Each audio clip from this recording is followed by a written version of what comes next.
Le tengo el remedio. 7 de la mañana, 40 minutos. Continuamos con más información aquí en Arriba Bogotá. Y hoy en Le Tengo el Remedio nos acompaña el doctor José Gabriel León. Él es deportólogo y además jefe de servicio de medicina del deporte del Hospital San José. Jorge Gabriel, gracias por acompañarnos aquí en Arriba Bogotá. ¿Cómo está? Bien, muchas gracias a ustedes por la invitación. Bueno, en esta temporada hay miles de personas que están de pronto en vacaciones, que no han hecho nada en cuanto a deporte, de actividad física durante todo el año y ahora que tienen tiempo libre, quieren hacer unas 3 o 4 horas diarias y no es la idea. Usted es el que sabe, doctor. Entonces, arranquemos por esto. ¿Cómo debe iniciar una persona que no ha hecho deporte nunca si tiene mucho tiempo libre? Bueno, lo primero es entender que hay dos tipos de riesgos grandes que tenemos las personas al momento de hacer ejercicio. El primero es el riesgo cardiovascular, es decir, la probabilidad de tener un evento coronario, un infarto o eventos cardiovasculares, también hace referencia a derrame cerebral, ¿listo? Entonces eso es riesgo cardiovascular. Y el otro grupo grande es el riesgo biomecánico o riesgo de lesiones propiamente por el deporte. Entonces hay lesiones que son en estos casos lesiones agudas, una tendinitis, un esguince en cuello de pie, en el tobillo, por ejemplo, una caída. Entonces, ¿cómo empezar? Lo primero es empezar aumentando la actividad física. Es decir, actividades con las cuales las personas estén familiarizadas. Bailar más, caminar más, montar bicicleta estática, hacer ejercicio en elíptica, usar los gimnasios de los bioparques, por ejemplo, que son alternativas de bajo riesgo, y es una manera de empezar y mitigar esto. ¿Cuánto tiempo a la semana? Valdría la pena y yo creo que en general la mayoría de personas logran sesiones de 30 minutos a 40 minutos. Si no los pueden hacer de manera continua, lo pueden fragmentar en 2 bloques de 20 minutos. Sería una buena manera para empezar ahora que se tiene tiempo en diciembre. ¿Y cada cuánto? Estos 15 o 20 minutos, cuando es fragmentado para que sean 30 o 40 minutos, ¿cada cuánto? Bueno, vale la pena que empezar un día sí, un día no, un día sí, un día no. Interdiario sería una buena manera de empezar y ya seguramente para la segunda semana de vacaciones podrían dejar al menos un día de descanso a la semana. ¿Por qué es tan importante el deporte, doctor? El deporte... O el ejercicio. El deporte y el ejercicio, cada uno tiene una definición, pero para no aburrirlos con las definiciones, lo importante es que estas nos ayudan desde varios puntos de vista a nuestra salud.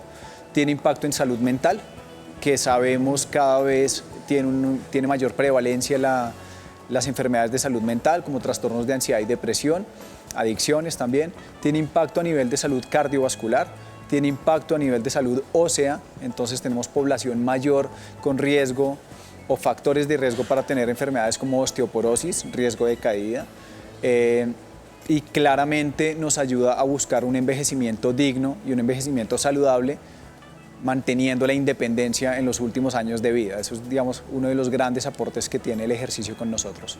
Doctor, ¿cuáles son las lesiones más frecuentes en cuanto a... Nos habló que hay 2 riesgos, ¿no? El cardiovascular y el otro del sistema como mecánico. Biomecánico, sí. Biomecánico. ¿Cuáles son las lesiones más frecuentes en el sistema biomecánico? Y ya hablamos del... Entonces, ahí se dividen las lesiones del biomecánico dependiendo si es deporte de contacto o no es deporte de contacto. Deporte de contacto hablamos de fútbol, hablamos de deportes de este estilo, que ahí lo más frecuente van a ser contusiones y esguinces. ¿Listo? Esguinces que se estiran los ligamentos son estructuras que se encargan de unir hueso a hueso, a diferencia de los tendones, que son estructuras que unen músculo a hueso. Entonces, los tendones se lesionan, pero en aquellas personas que hacen ejercicio de manera regular, es decir, es una enfermedad un poco más crónica, una tendinitis, que un esguince es agudo. En los deportes que no son de contacto, como atletismo, por ejemplo, o running, ciclismo, que está pues ahorita en auge gracias a nuestros deportistas colombianos, digamos que hay ciertos riesgos de tendinitis por la posición propia en la bicicleta, por ejemplo, o por no tener un adecuado control de cargas de entrenamiento. Entonces ahí las más frecuentes son tendinitis en esos deportes, llamémoslo de fondo o de... Sí, de fondo. Bueno, y el síntoma es, le empieza a doler. Dolor.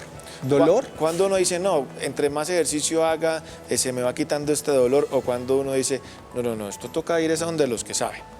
Pues lo curioso es que depende de cada persona el umbral del dolor. Hay personas que lo que hacen es empezar a bajar intuitivamente las cargas de entrenamiento. Es decir, yo entreno 4 días de la semana, me empieza a doler, entonces bajo a 2 días de la semana, me sigue doliendo, bajo un día de la semana y terminan consultando a los 2 o 3 meses del dolor.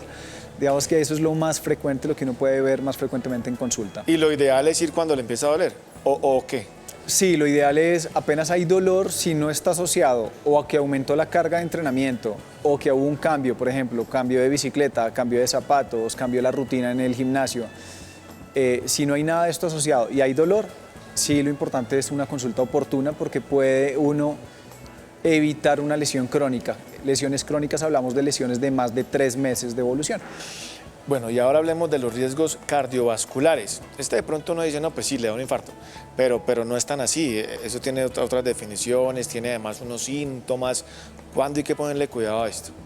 Digamos que en términos generales hay unos criterios que se conocen como los factores de riesgo de Framingham, que tenemos colesterol, tenemos triglicéridos, niveles de azúcar, control del peso, tabaquismo, sedentarismo, que es aquella persona que hace menos de 150 minutos de ejercicio a la semana.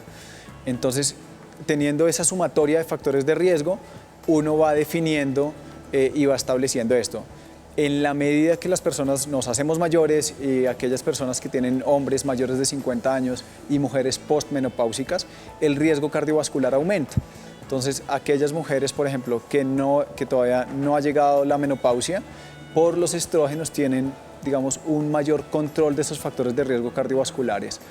Una vez llega la menopausia, el riesgo cardiovascular se iguala al de los hombres. Entonces, ahí hay que tener mucho cuidado. Es decir, mujeres postmenopáusicas, consulta para controlar factores de riesgo cardiovasculares y hombres mayores de 50 años. Doctor, y ya estamos en vacaciones, mucha gente empieza a hacer la actividad física, lo que usted nos dice, puede ser 30, 40 minuticos al día de ejercicio y puede ser dividido en 2 partes. Pero para arrancar desde cero, ¿cómo hace alguien que nunca se ha montado una bicicleta, nunca corre, mantiene, no sé, sedentario? Si mucho se levanta para ir a coger el transporte o de pronto ahí, ¿cómo arranca? Una manera práctica es, por ejemplo, hacer un conteo de pasos.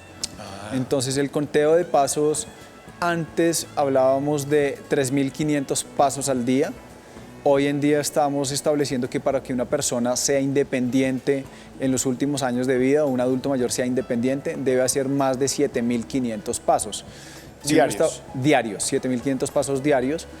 Y si uno está buscando mejorar un poco eso y poder progresarlo dependiendo pues, del objetivo y el proyecto de vida que tenga cada uno, debería establecerse no menos de 10.000 pasos día. Doctor, ¿y la alimentación? ¿Por qué es tan importante la alimentación ligada con el ejercicio?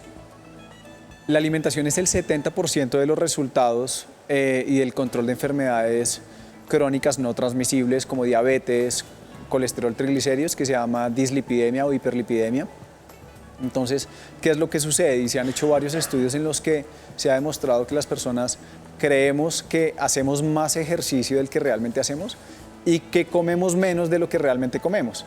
Entonces, es la sumatoria de las dos. Nosotros no necesitamos tanta cantidad de comida, somos una especie pequeña en quien también, digamos, tendencias que se han puesto pues, de moda, valga la redundancia ahí, como ayunos intermitentes, en fin, tienen una explicación fisiológica, pero deben ser acompañados por un profesional de salud.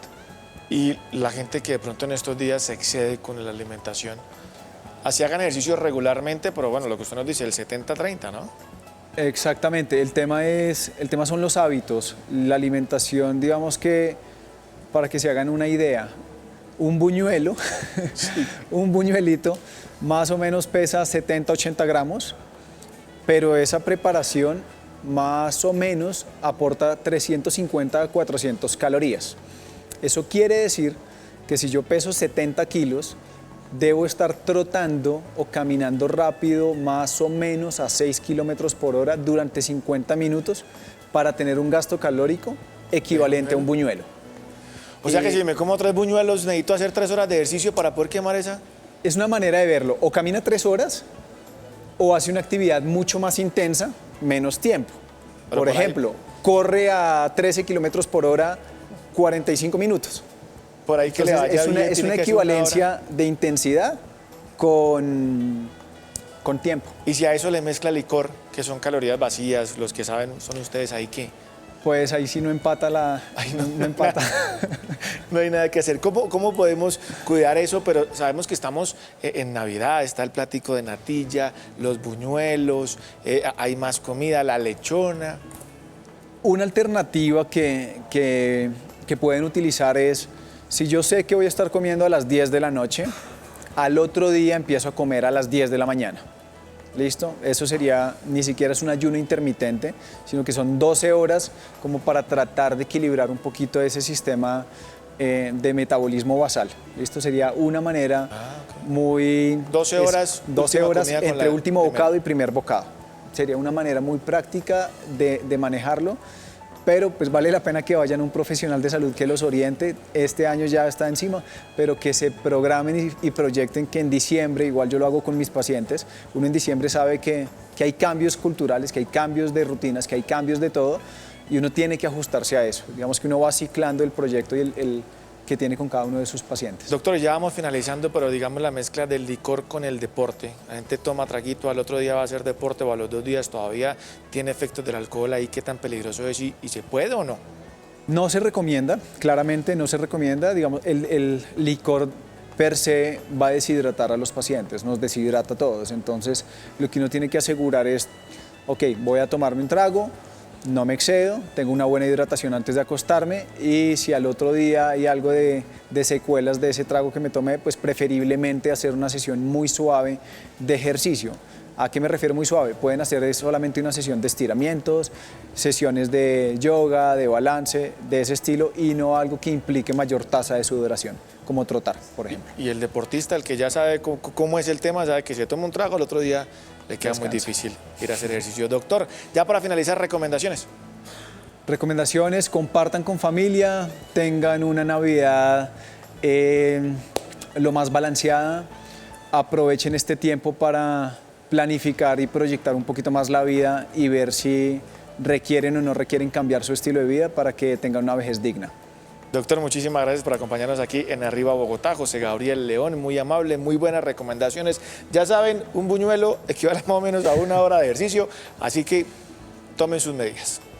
Muchísimas gracias a todos, un feliz día. Muchísimas gracias, buen día. Suscríbase a nuestro canal de YouTube, active la campana y no se pierda las últimas noticias. Somos Canal City TV.